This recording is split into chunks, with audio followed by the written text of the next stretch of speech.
Mga mi, ito na nga ating product review and tutorial of the day. Kitang-kita nyo naman, natural, di ba? Fresh and dewy. So ito nga yung i-review natin today and tutorial natin, which is the CoverGirl True Blend Sun and Sculpt Bronzing Glow Serum. Ayan, ituturo ko sa inyo how to do it for every day. As a professional makeup artist for the past 20 years, ituturo ko sa inyo kung sulit ba. So first, ang gagawin natin, i-shake natin siyang ganyan.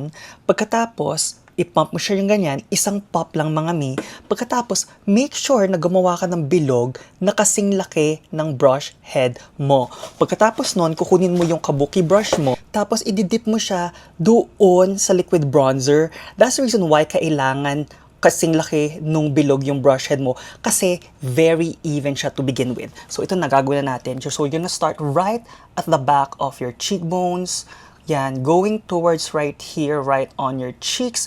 Pagkatapos nun, whatever is left, igaganito mo siya right on the temples. Parang gagawa ka ng letter C. Para talagang nafi-frame niya yung mukha natin. Di ba, mapapaliit niya. Tapos whatever is left, pwede mo siyang ilagay dito, mga mi.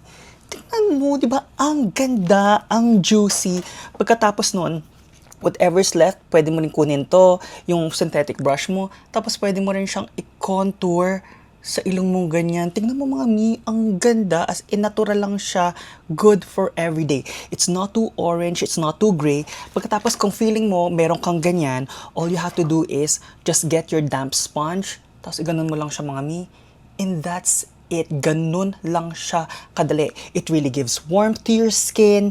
Diba? Perfect for everyday. So kung ang tatanungin ninyong mga mi, sulit na sulit ang CoverGirl na to sa ating mga Pinay. Fresh and good for everyday.